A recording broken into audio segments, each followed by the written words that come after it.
good starting spot. Yeah, sometimes we just got to get ready to get ready. Mm-hmm. All right. Paul Pelosi. We got Tyre Nichols. And what are the other two things? AP American History. Okay, AP African American History. Yeah. In Florida. Who was that? Who? Oh, yeah, they got fired. They got fired. And dude got a baby on the way. We still down on him. Let's go. We got a show. TJ Holmes is we down on TJ. We down on you. All right.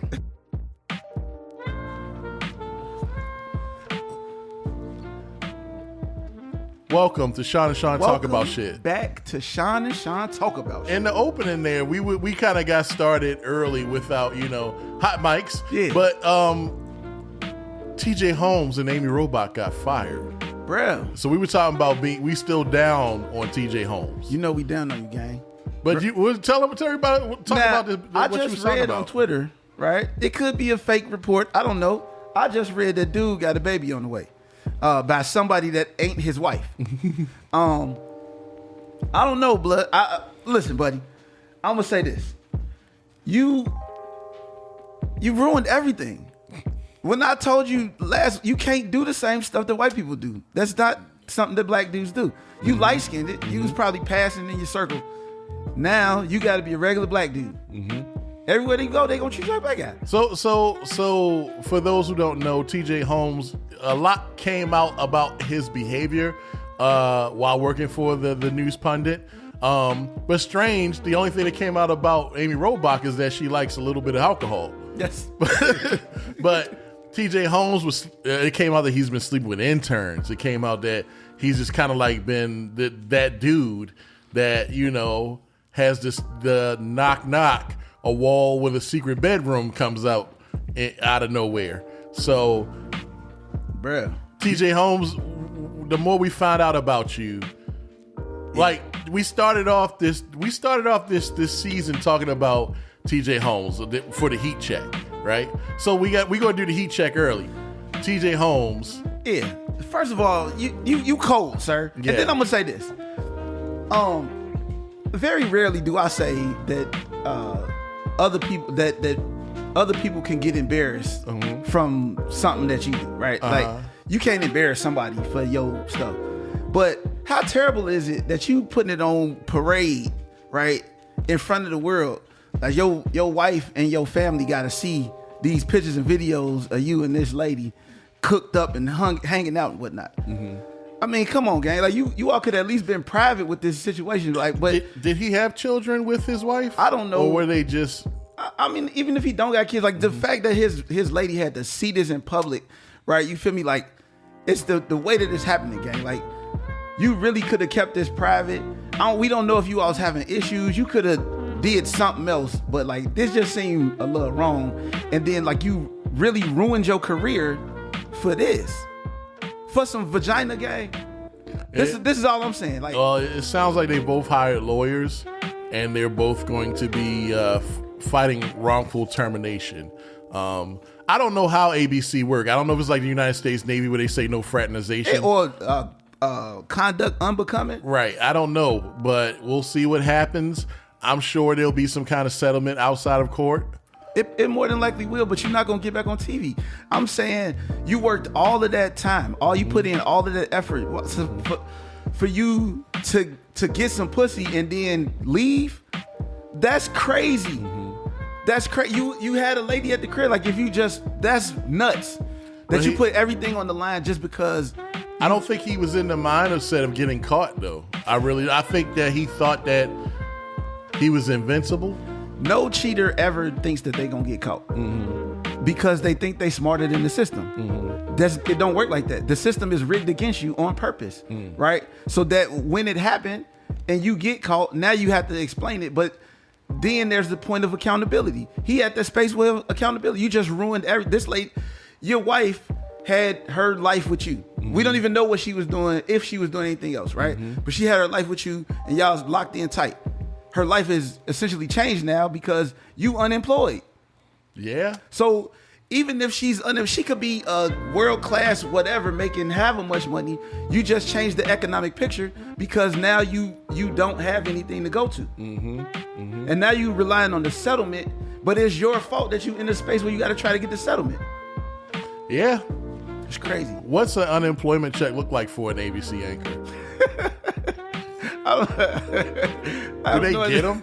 I have no idea. Oh, so imagine him standing at the unemployment office in front of you. He's like, "Bro, why you got that suit on?" He's like, yeah, I was on ABC. Oh, that's the cheap dude. Yeah, it's not gonna look good for him.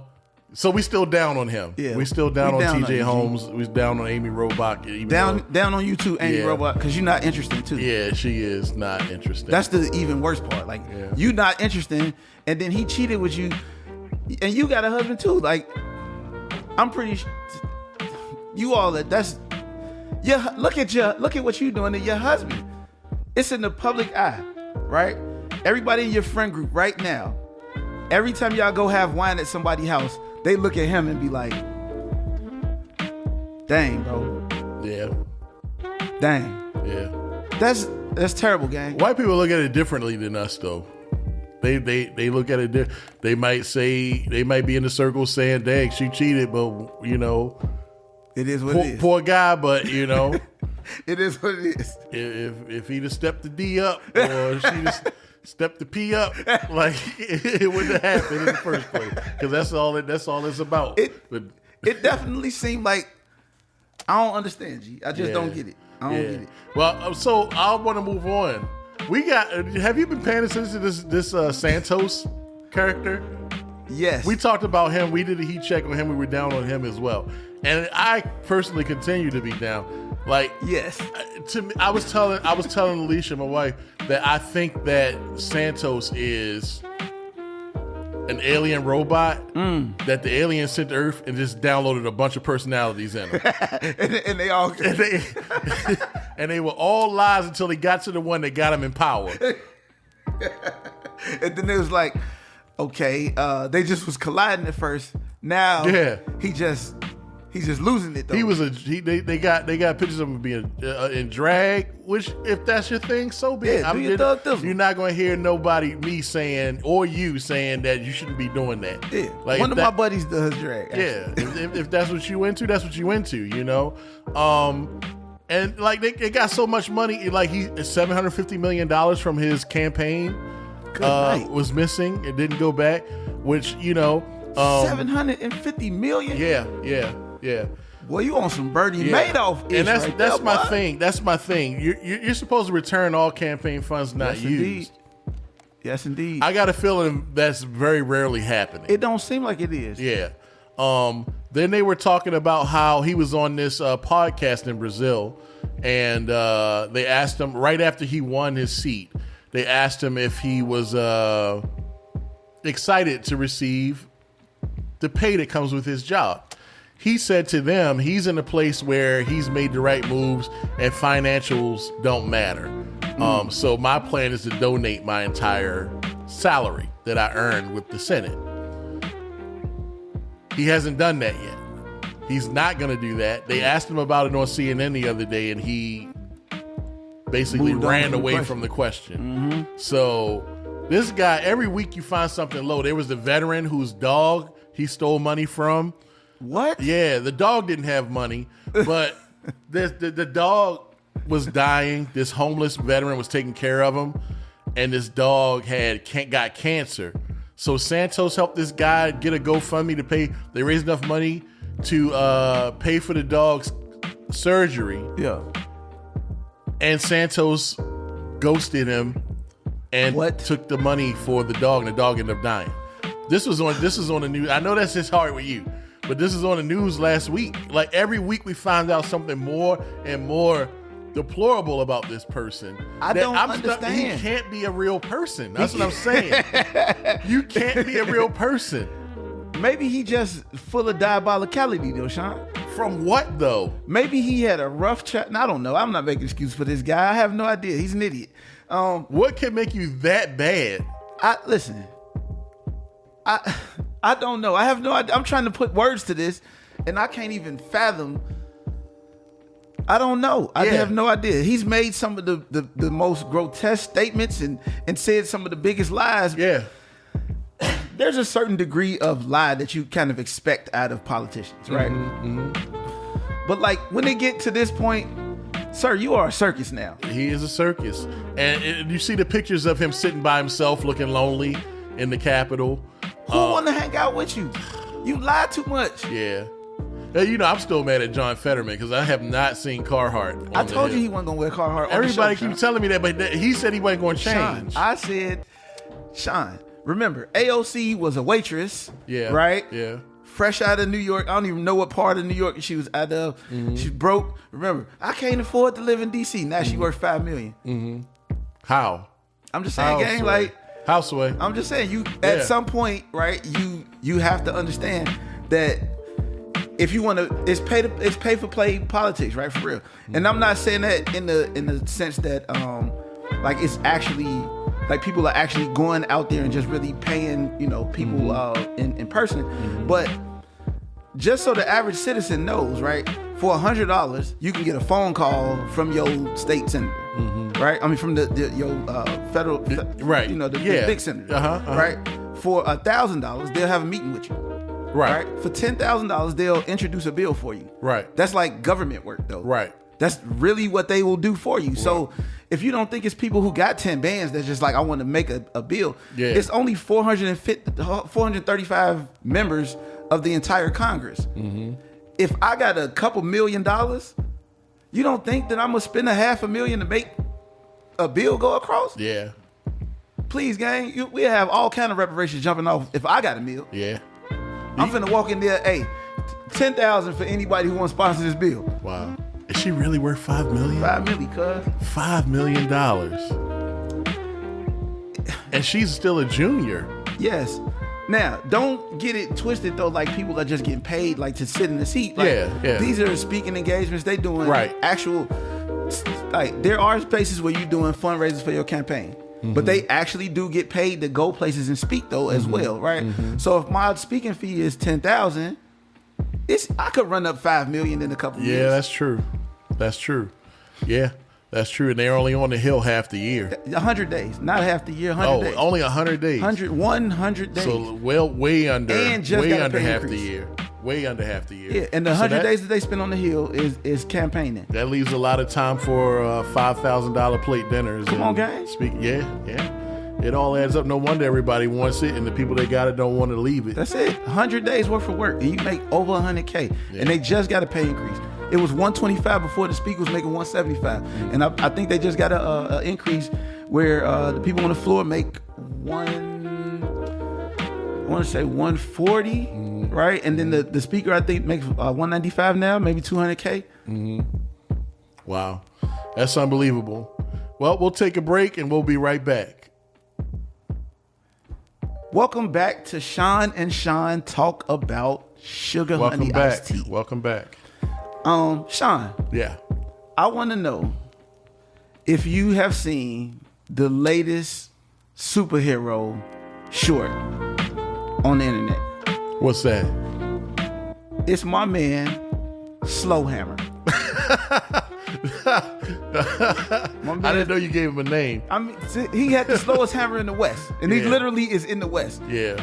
The police, so just for context, ladies and gentlemen, people of all sorts of people, Paul Pelosi was at the crib, had a person in his house with him, and the person was holding the hammer. The confrontation was caught on police body cam. It looked real weird just from the onset. The police really didn't know what house they supposed to have been at. Then when they knocked on the door, Paul Pelosi and the dude answered the door together. Right. Both holding the hammer. They were both holding the hammer, right. And they was like holding it, like kind of tussling over for a little bit, back and forth. Right? And then a small struggle ensued.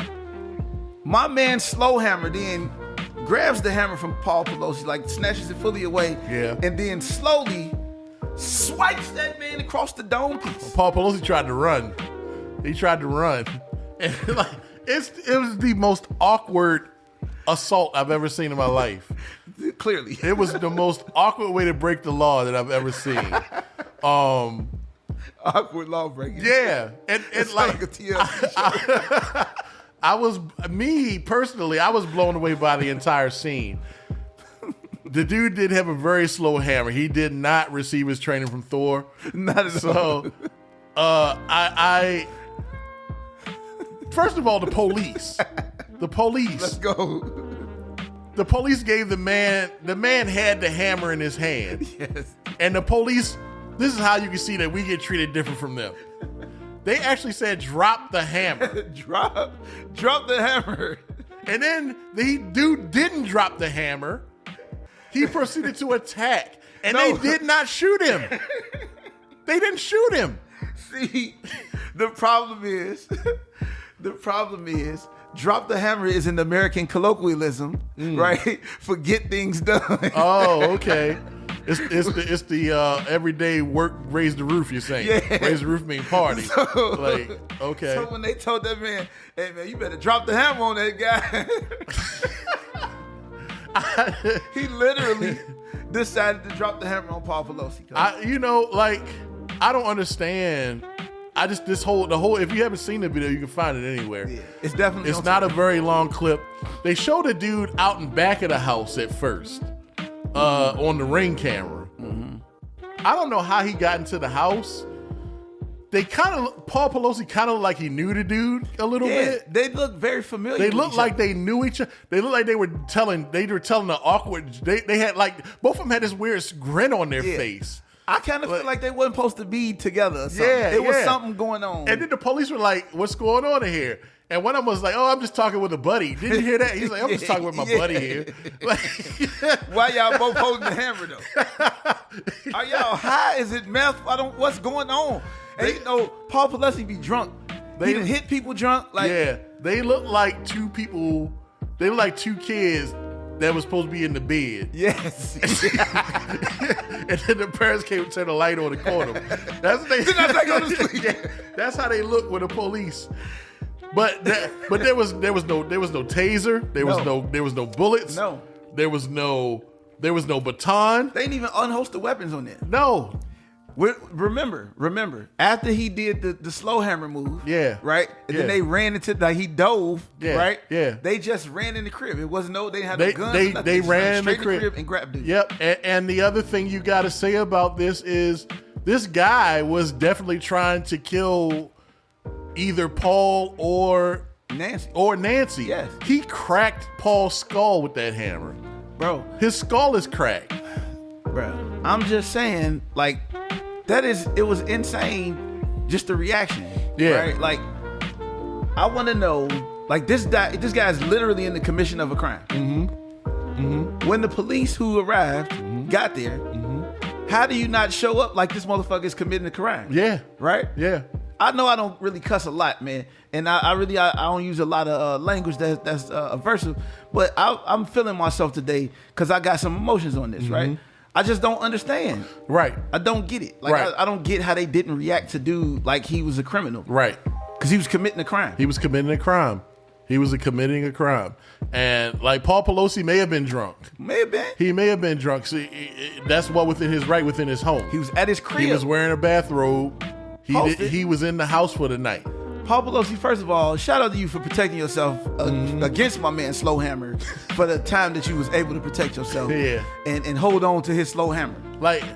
So the slow hammer hit him. It looked like it hit him in the face. It definitely like he hit him on the side of his face. And then when he fell, he must have hit him several more times. They say he fractured his skull. So he must have hit him several more times. The police ran in there. So they must not have stopped him from swinging. Maybe they thought it was still a joke because they had those grins on their face when they first showed up. But what was the uncomfortable smile about though? Where do you go? Paul Pelosi, you gotta let us know where you know dude from. Yeah. You gotta let us know where you know Paul Pelosi from. Yeah. Because there is ABC. Y'all go get that story. TJ Holmes, you wanna get your career back on deck? G, look, you don't take Amy Robach with you. One of you all have to decide who gonna do this show. If you let her do it, she gonna be a superstar again. I'm telling you. Look, go and find out how dude know Paul Pelosi. Yeah. And find out how Paul Pelosi know dude and why he was at the crib. But most importantly, find out why Paul Pelosi answered the door with the robe on, and they both had the weird grin, and he was holding on to the hammer. Yeah. Like, what made his strength leave the hammer at that moment? He walked him to the door in a hostage situation. How did he get to the front? They opened the front door. I just realized that. Together. Yeah. That's what I'm saying. Imagine he was upstairs like, did he walk? No. Hold on to the hammer while we go down these damn stairs, Paul. Huh? You better hold this hammer. The whole situation is just so strange to me. It's too much going on. There's a lot going on there. That's why I'm saying it got to be something else, because it's like the police came and they just both panicked like, oh shit, grab this hammer. Yeah. Who goes to do damage at somebody's house with a hammer? They look like they were play buddies, like they knew each other for sure. He said, I'm just here talking to my buddy. If this is a hostage situation, you're not gonna be like, I'm here talking to my buddy. Right. No, you'd been like, man, thank y'all for showing up. Kill dude. Right. They answered the door way too calm with the smirky grin, and then it's like they was trying to figure out who was gonna be the guy holding the hammer. Yeah. Right. Yeah. I'm gonna hold the hammer. I'm gonna hold the hammer. Yeah. And then the police answered the door. They both were just holding the hammer. Like, you watch Southside, right? Yes, I do. I haven't seen the newest season yet, but yes, I do. All right. Never mind then. Okay. It's in season 3? I think it's on season 3. Okay, I'll start watching it tomorrow. Right. But a similar situation arises, not necessarily about the hammer, but people deciding they want to be the mother in the situation, right? Mm-hmm. And then when the person opens the door, one person's just like, I'm the mother. Mm-hmm. Right. And I feel like that's what was going on in that situation. They both was like, I'm gonna hold the hammer. The door is open, and they both got their hands on the hammer. It's too much, man. What kind of hostage negotiator walks somebody to a door without something that's not a mass killer? Usually a hostage situation he got to switch to a bomb or a gun, a hammer, son. Yo. And then he lived. It's a lot going on, man. Y'all got to get that together, man. Yeah, we'll revisit this because I feel like more and more is coming out. At first, it was weird. The story when it broke a few months ago was weird. We all forgot about it, and then they dropped the video on us. Yes. And it's like, what the hell? It came back. And the dude was wearing like stayover clothes. Wasn't he? He was like, that man was already in that house. He was there for a while.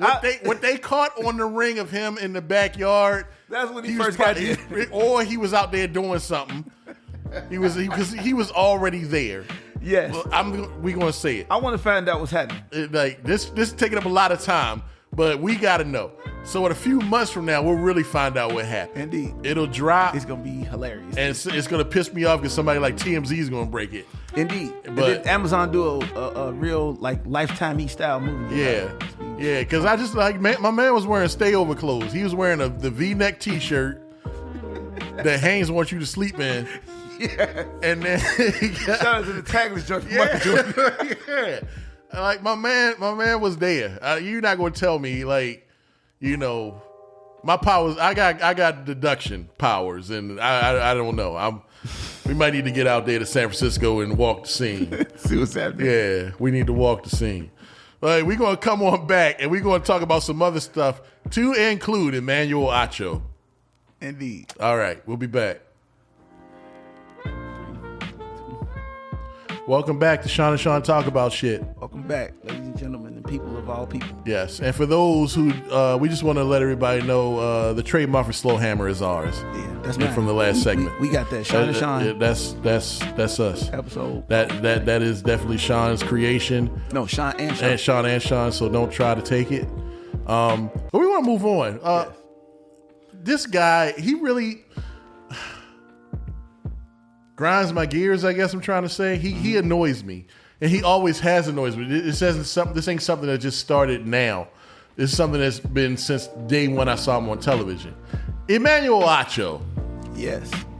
I have a strong disdain for dude just because of how he feels about the descendants of slavery. Mm-hmm. Frequently, his rhetoric towards us is counterproductive. Mm-hmm. And his new little deal that we about to talk about, right, again, is in that same vein. Right. I look at him as, like, for me, he's a sports guy, right? He played in the NFL. He was he played at the University of Texas. He was the Texas State Football Player of the Year coming out of high school. So he could ball. When he got to the pros, it really didn't translate, which often happens. It often happens. So no shade on that. You made it. Stayed in for about 4 years, I think. Long enough for retirement. Right. So now he was on ESPN, didn't feel like he was getting his due on ESPN. Now he's on Fox, and they've given him all these great opportunities. He took his shot. He had a little bit of money. He put together this little show during the freaking not the riots, but the George Floyd stuff. Yeah. And he did a show about being black, and Oprah loved it. And now he got her endorsement. Now he has a couple of shows on FS1. And the dude annoys me because you see how he talks to, you see his tone, Indeed. How he comes across. Indeed. Like he's the smartest person in the room. Yes. And that will always annoy me with people, because you can do that without people realizing you even there. That's it. And I mean, he really ain't the smartest person in the room. And most people who have to pretend that they are the smartest people in the room ain't the smartest people in their room, right? But just so I frequent a lot of Yvette Carnell and Antonio Moore's work, right, for the American Descendants of Slavery and ADOS.org. Yeah. And he always has something negative to say about the work that they doing or something that they involved in. And his perspective of black ain't the same. Like you don't have no buy-in, no, sir. You don't. You don't have no buy-in. You don't. First of all, he's Nigerian. Nothing wrong with that. But if you're Nigerian, you shouldn't be speaking on African American or ADOS stuff. And that's so I'm sorry, my bad. No, go ahead. So the problem I think is that like the whole African American thing, like when you say that, that's confusing to people. I lived in Germany, you try to explain that to German people, like African American, which one of your parents is African? That's a very valid question, right? Because German people who moved African people who moved to Germany, right? They just consider German, but if you was to put it like that, they would be African German, right? He is, I don't know what generation he is of Nigerian in America, but you are a Nigerian African American. That's valid. But speaking on issues that predated your family's existence in America, right? That's wrong, right? Sir. Trying to tell us where our trauma come from, right? That's stupid.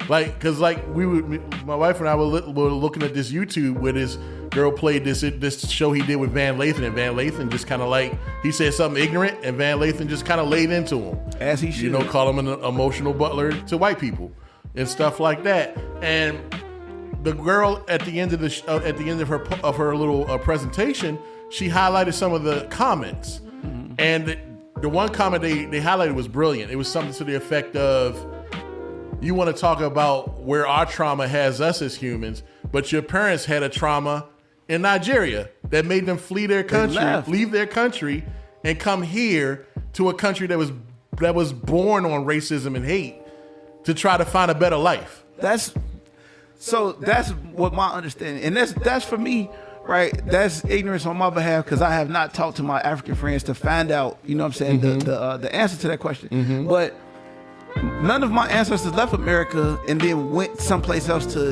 for a better life. So I don't understand the mindset of a person that's like that, right? That I don't understand what that would look like. But then it's coming to America, I don't understand how any black person could come from another place and where it's majority black people, or it's a lot of black people doing cool stuff, and think that they was gonna come to America and be like, I'm going to flourish there.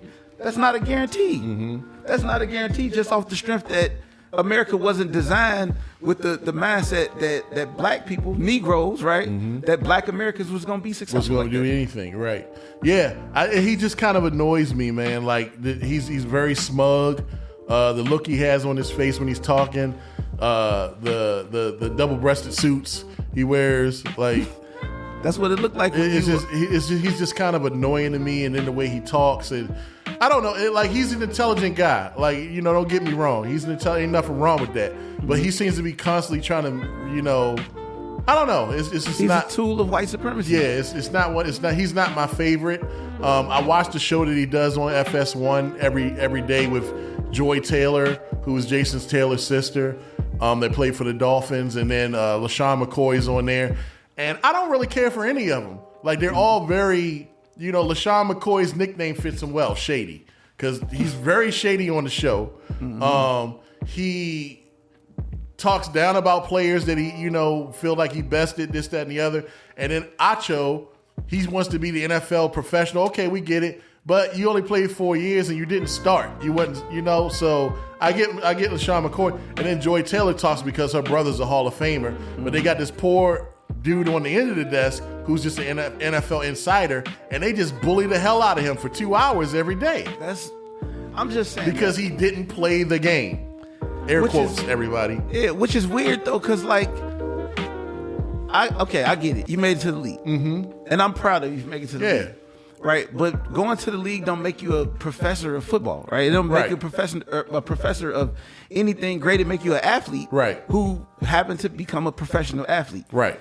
I won't tell anybody to stay in their place on me, but I'm saying this: if you're going to discuss social justice issues, know the basis from which you are deriving your context, right? If you don't know where this trauma comes from, you don't know how it's affected people, right, through years and years, don't speak on it, right? Unless you talk to those people, you've been in those people's spaces, right? But then even when you speaking from that space, even though you have melanin, don't speak like you are them, right? Speak as an ally, right? I'm on ally side of them, right? We start talking about reparations, that's where the conversation started getting weird, like, because we start talking about racism and maltreatment being a basis for reparations. It's not.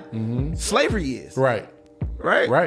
If you don't have that generational trauma, you understand why slavery was, how your grandparents got where they got to, right? And then how your parents, right, had to build what they built.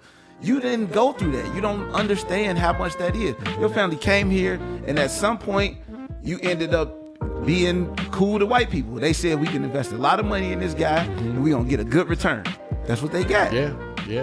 And the other thing I wanted to talk about before we wrap this dude up, like on the show, like him and Van Lathan have been in a Twitter war the last few days after his appearance.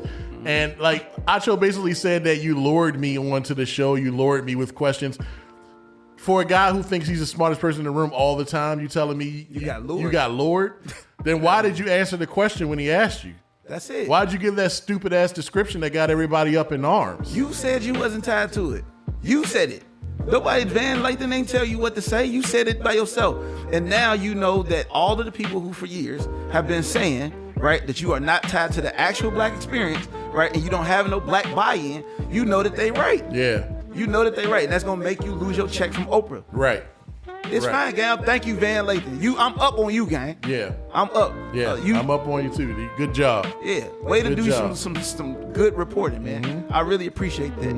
And also, you want your smartest people to be in the room to be the people that you need at certain times of your life.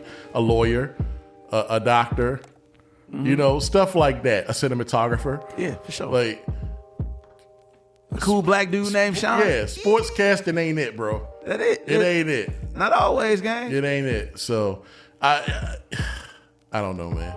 Yeah. Emmanuel Acho. Sorry, I didn't mean to mispronounce your last name. I'm definitely down on you, gang. There's no coming back from this, though. Yeah.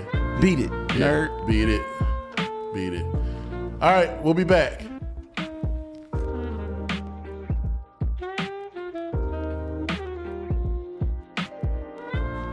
Welcome back.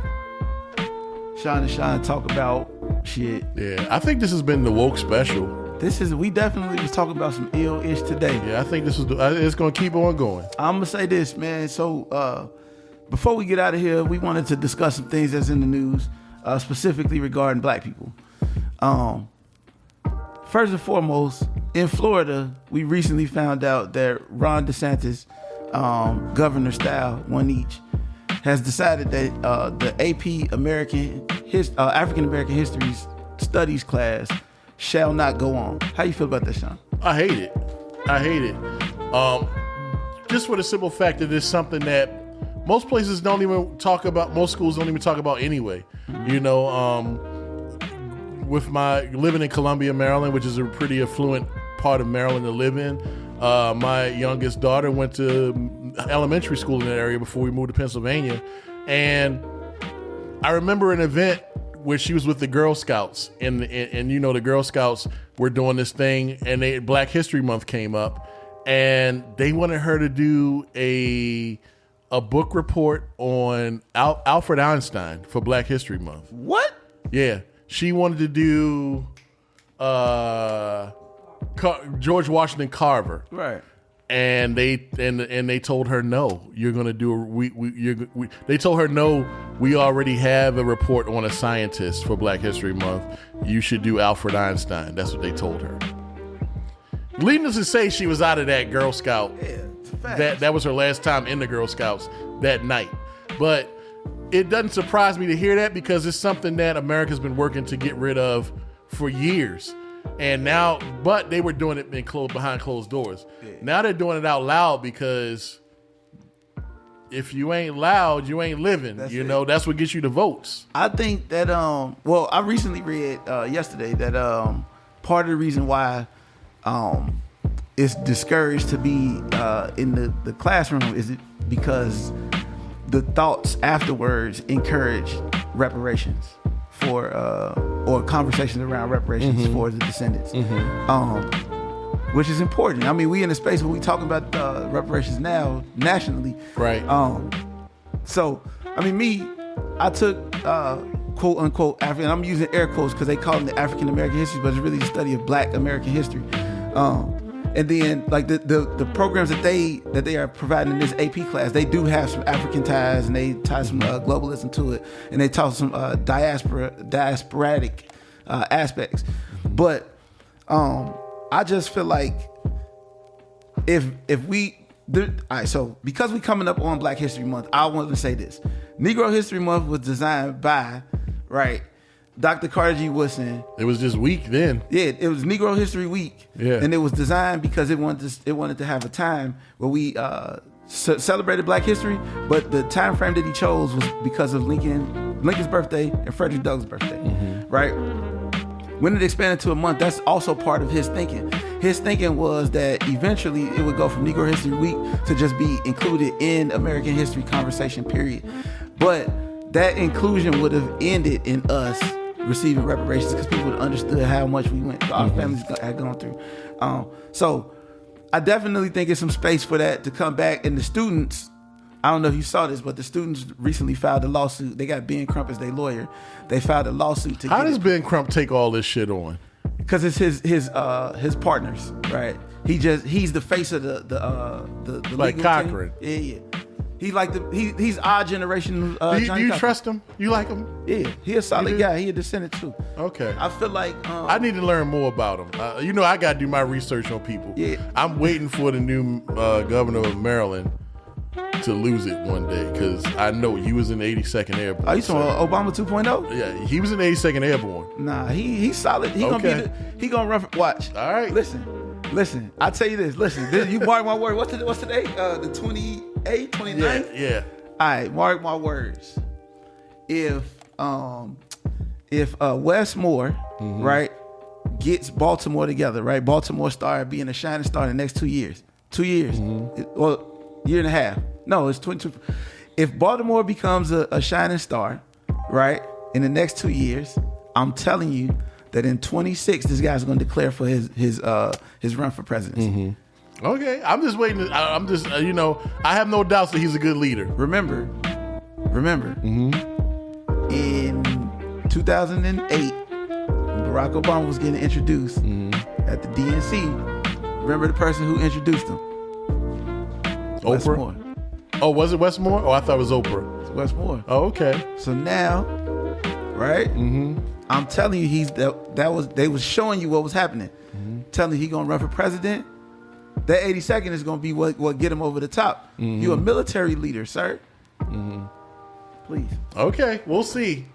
I'm telling you, he do Baltimore right. I said, I have no doubts that he's a good leader. I just know he got a mean streak. That's all I'm saying. He definitely gonna have to have. Yeah, he got a mean streak, and I just pray it don't come out before the White House.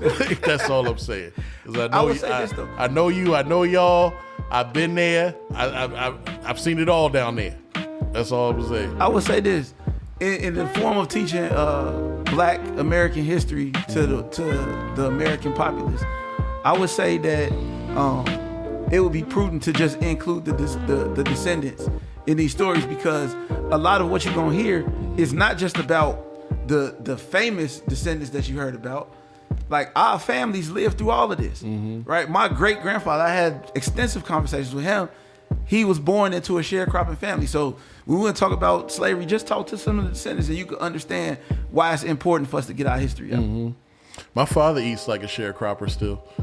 The other day when we were leaving out the house, he asked us to bring back a jar of pickled beets. Like, where do you even find that? What? I've only seen that in like the hoodest of stores, and it's in a jar next to the onion pickles. I was saying to my wife, I was like, why is he eating like he a slave? Like, it's no food. I mean, it's country food. Like, that's what, like, for real, as Black people, we got to remember, like, sometimes we just eat some country stuff, right? It be stuff that people from up north might not have heard of, or people from different countries might not have heard of, but our families eat it because it's just it's comfortable. I understand that, because I do eat Scrapple if I find out that a diner has it. See what I'm saying? And I don't even know what Scrapple is to this day, but I still eat it. But it's weird. So I got to give him a little break on that. Like, you see what I mean? Yeah. That's what I'm saying. Yeah. Like, we got to be proud. That's our heritage, though.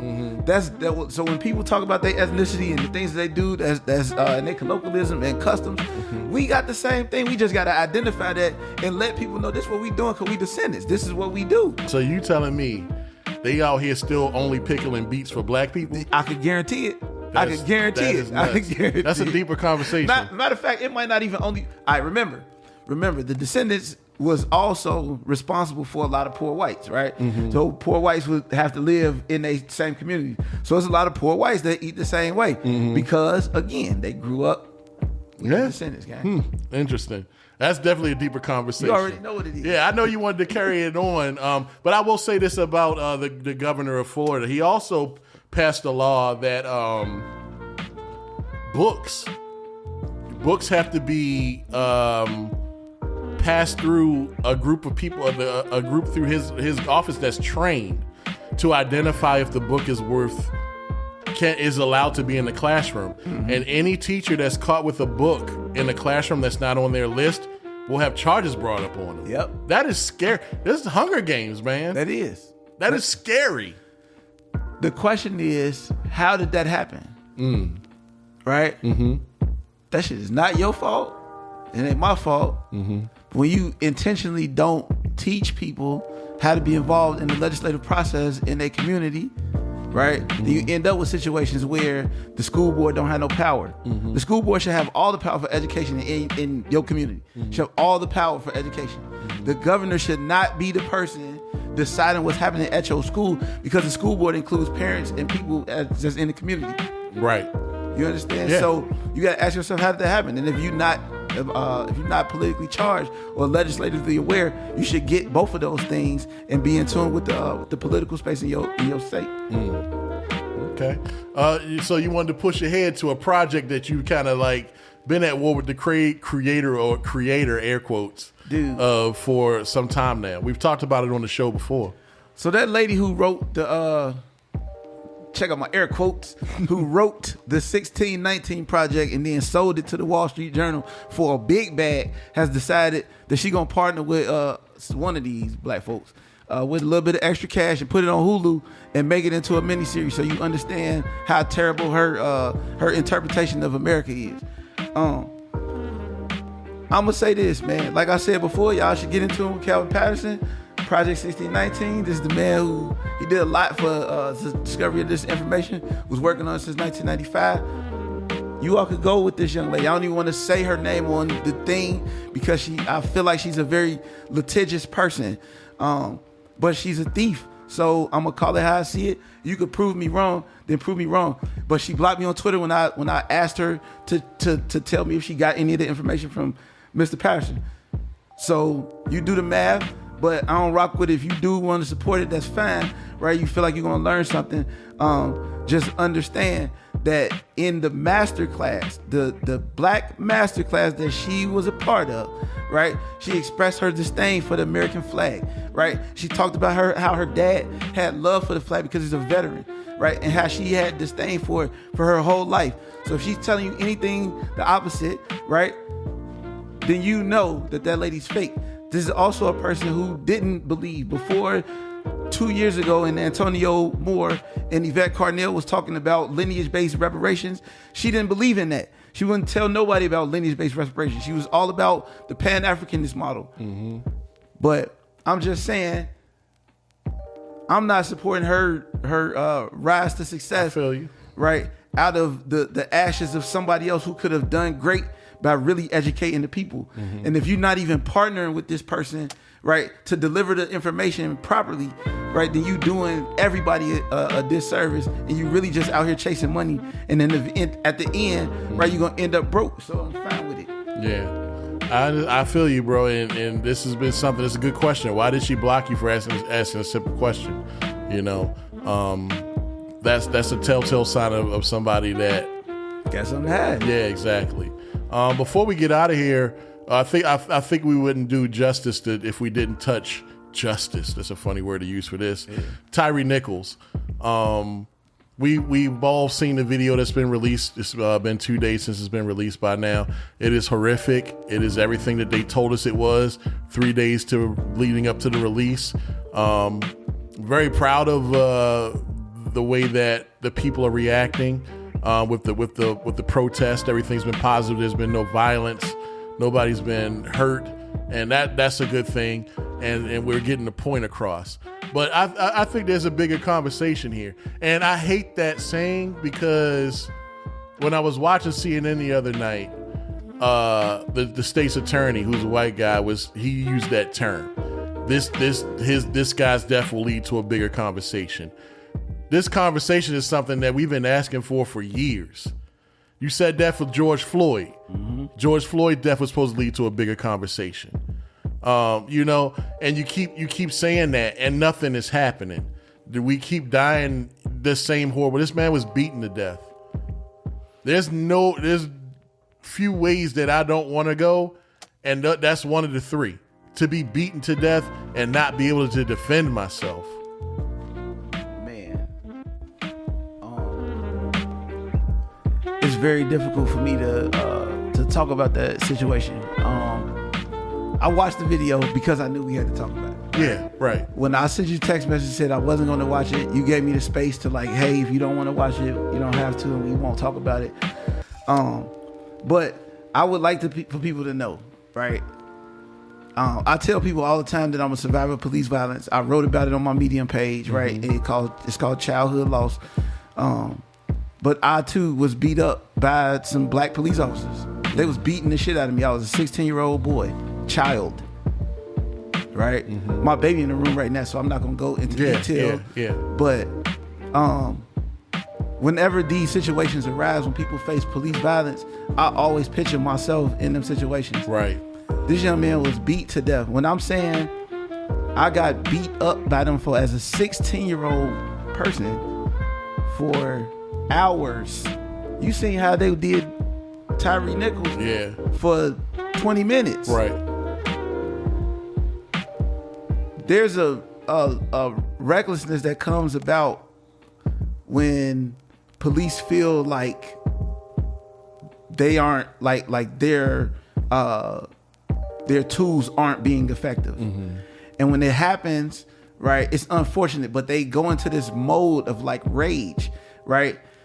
And then there's this idea that they don't realize that the person that they fighting is fighting for their life. Right. So you saying he must be on drugs or he must be this. I've never encountered this type of strength. You never fought a motherfucker for their life. You had to fight for your life before. Right. So if he's fighting for his life, he really fighting for his life. He telling you don't understand. He's saying when you first grabbed him, he said, I don't understand. Tell me what's going on. When you asked him something, he sat down. He said, I'm sitting down. Tell me what's going on. You ain't do none of the shit that you supposed to do. You trying to be overzealous because you trying to prove to this other guy with the taser who did not get fired, who did not face no charges. You trying to prove to this guy that you is about that life. Yeah, it's bogus, man. I'm so sorry. 80 yards from his house.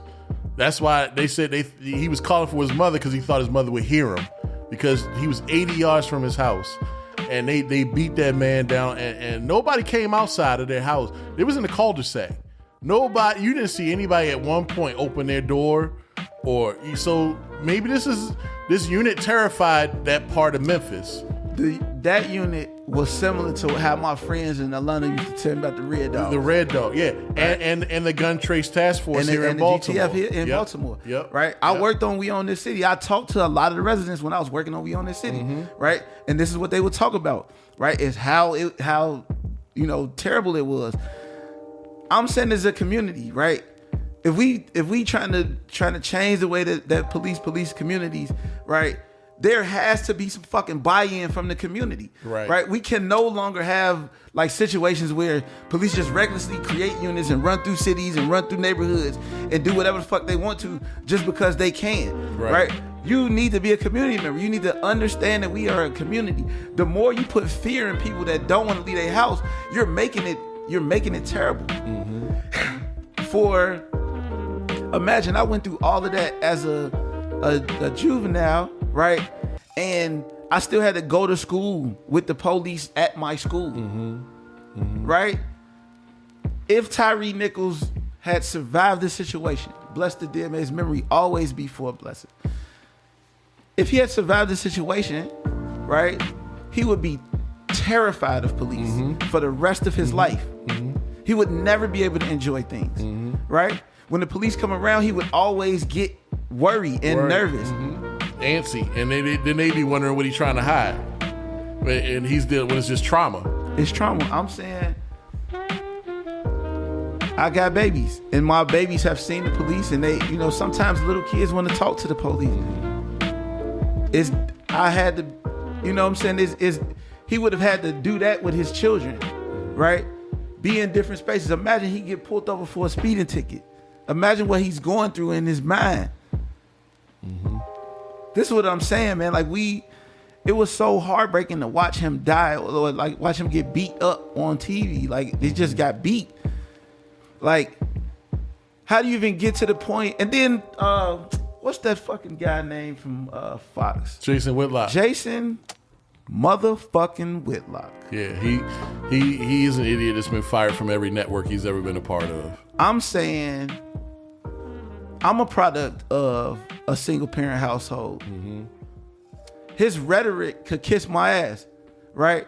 Because my interactions with the police didn't have shit to do with my mom. My mom told me what to do with the police, but the police get overzealous because I'm a black male and I grew up, I had a beard quicker than I was supposed to have a beard. I was heavier than I was supposed to be, right? So police thought I was older and they really just used to treat me, right? This guy saying that the police are a product of a single parent. The police and then the young man Tyre Nichols, and then he's saying because the police captain is a black female, right? Look how derogatory you being. Yeah. You saying because the police captain is a black female, she's acting like a single black mother who you are also disrespecting, saying that she can't control these folks. Right. Sir, when she seen the video the first time, she fired everybody. Fired them. Fuck is you talking about? Yep, she fired them and she suspended the task force. What the fuck is you talking about? She created. She created that task force. She didn't suspend the damn task force. The task force is done. Yeah, it's done now. But at first they suspended it. It's canceled though. What I'm saying is, you're telling this lady she's not being proactive when you think that they came back and told her the story? You think they walked in and was like, no, they didn't. Listen up, Cal. Yeah, we caught a guy and who walked the bam and he was innocent. You think that happened? No. They called his mother and told him that he was in the hospital. And she said, what hospital? And apparently it was reported they didn't say. And they were like, well, can I come and see him? And they told him no. They told her no, he's under arrest. So then apparently maybe an hour later, a doctor called from the hospital like, where the hell are you? Your son is not doing well. You need to get here now. and she said the police told her not to come because he was under arrest. So they were covering it up. They knew where it was heading. This kid kept slumping over. They broke his neck. They fractured his skull. God knows whatever else they did to him. But they knew what they had done. If they didn't know what they did, when the paramedics finally got there to do something, they told him he not gonna make it. And then they started the cover-up story. Bruh, if you watch the video, close to about 17 minutes, right? You'll hear somebody say, "We got a suspect." Yeah, I heard that. Then, Buddy says, "What you mean they got a suspect? It ain't him?" I'm saying, I don't care what type of work y'all was doing. Police work never should involve that type of force. Right. It's absolutely never necessary. Right. Lethal force is only necessary when somebody got a gun on you, right? A knife don't even take lethal force. Clearly a hammer don't take lethal force. Right. I'm saying they beat him for not putting his hands behind his back. When he was attempting to put his hands behind his back, you telling him to lay on his face at the same time. You shot multiple things and he confused already. He telling you, I don't know what's going on, but you continue to just beat him. When he ran, it wasn't shit but angels that pulled him out of that. Right, because they had him. Yeah. When he ran, Sean, they had him on the ground. Everybody was on him. They had him. Buddy shot the taser. He came up out of one of his shirts, wiped his face while he was running, and Buddy said, "Oh man, I didn't get him." Yeah. Wasn't nothing but the angels that kept him to that point. Then look, the Scorpion Cats caught him in the blocks. They wasn't even looking for him. They just went on radio and said, "Oh, y'all said he had a bald head though. You beat this dude up, and he didn't even look like the motherfucker he was looking for." Yep, I heard him say that. Yep. Yeah. Y'all be saying like, people be asking like, why be afraid of police? Like, you don't know what they could do. Like, they could do anything. And I'm not saying that all police is bad, but if you're not holding your fucking homeboy accountable, what the fuck, homie? When I was in the United States Army, I dare any one of my battle buddies to have been downrange and did something wild and thought that I wasn't gonna hold them accountable.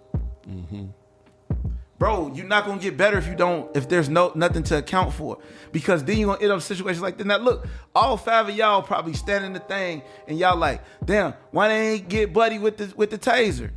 2 reasons. He shot the taser and it missed, right? And then when y'all jumped on top of him, he didn't keep jumping on. Yeah, it's a very disturbing and sad situation. Just want to give prayers, send strength to the family, the Nichols family. My heart go out to y'all. Because it was just a terrible, terrible loss. He seemed like a good kid. He jumped on the skate. Yeah, he seemed like a really good kid. 29 years old. Like, I remember being 29. Yeah. I remember 29. Yeah. Like I was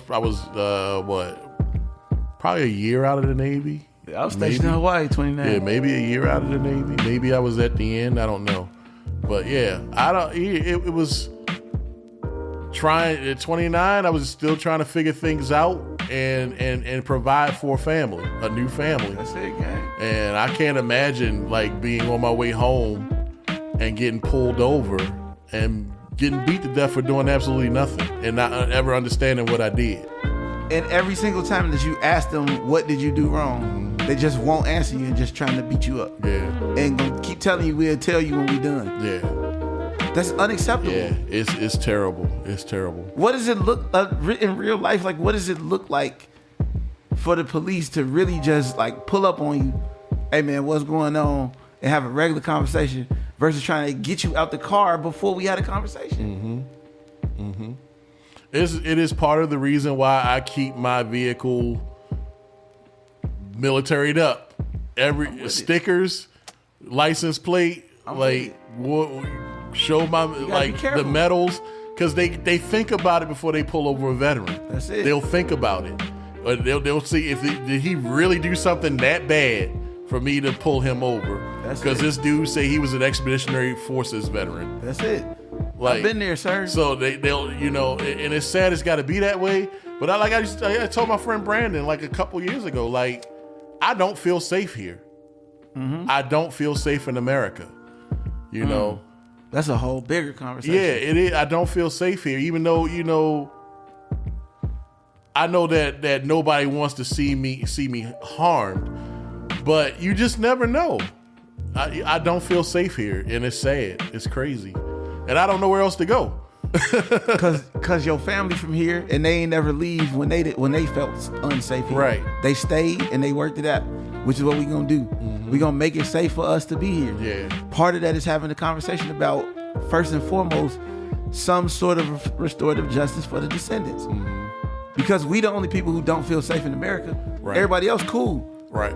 Everybody else could talk that I don't feel safe shit, but everybody else keep coming to this motherfucker. Right. You could be as unsafe as you want, but everybody keep showing up. Right. Somebody feels safe in this motherfucker. Yeah. I don't got nowhere to go. So I'm not talking about unsafe because it could be an active shooter at any moment, or you know, no, or somebody crashing through a barrier. Now I'm talking about different. Yes. I'm talking about something different. Your safety is not included in none of the laws and whatnot. It's not guaranteed, right? Mm-hmm. So, again, your ancestors did a lot to make sure safety was guaranteed for folks, right? You just want your portion, and that's commendable and understandable. I'm in that same space though, gang. We here. The thing is, we have to intentionally make a conversation so that we do feel included. Absolutely. And I thank you for sharing that story. I know that was hard for you. That's a hard story for you growing up. You told me about it several times, you know, and you didn't even leave out. You didn't even tell the worst part of it to me. Like, they took your coat and made you walk home and that's a whole nother story. Oh, that was a different. I was 14 police. when that happened. That wasn't even when I got locked up. That was at 14. I was coming from Circuit City. I had just bought a Walkman from my work money, right? Mm-hmm. It was minus 27, minus 24 outside, and they told me I fit the description of a suspect. They took my Walkman, took my jacket off, put my face on the hood of the car.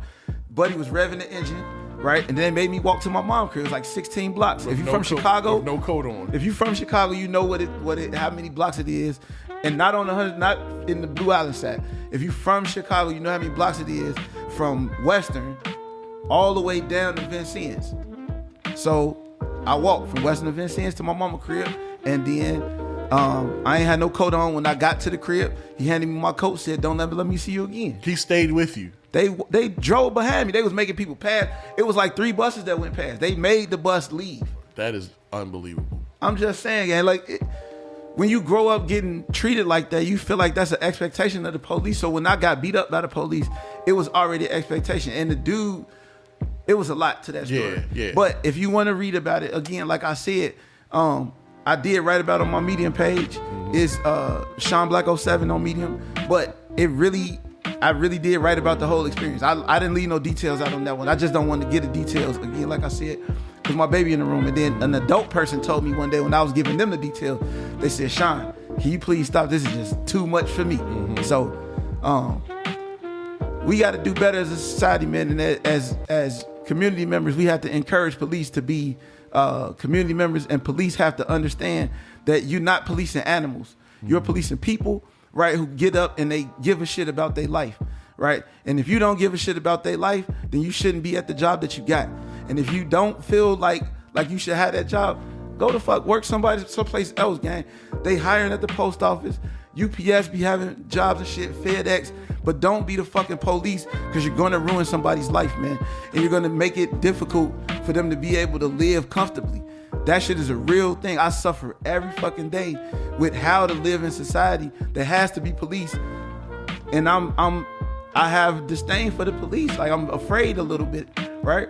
So just do better, gang. We could get this shit together. We just gotta have some conversation and understand we all the same people and we looking for the same shit. Remember, Sean, I always tell motherfuckers, George Washington said in his farewell speech, gang, we get better at this shit together than we can apart. You feel me? All right. Well, I think we're going to end it on that. That's a good way to end it. Heavy show today. Yes. Heavy out of nowhere. Yeah. It was started off hella light. Yeah. It was like, it started off like Arnold Schwarzenegger movie, and then it turned into Roots. It got really heavy, but that's fine because we never know where we're really going. People don't know. We just talk about stuff on the top of our head. This shit is not scripted. It just sounds organized. Yeah. but it's really not. Like Disorganized. so we go where we go, and that's fine. That's fine. But we're gonna be back next week for the start of Black History Month. Yes. We're gonna talk about some stuff. Maybe see if we can get some people on. Oh, Rosa wants to come back and be on the show. Let's do it. Let's see if Rosa's available to come on next week. He lives in San Diego now, so we got the 3-hour time difference. We just got to make sure he can log in. Yeah, but man, y'all take care of each other, man. Make sure y'all vote. Make sure y'all know what's going on in the legislative processes in your neighborhood. And I love y'all. We love y'all. There's nothing you can do about it. Be safe and take care of each other. All right. Michelle Obama, give us the gluten back.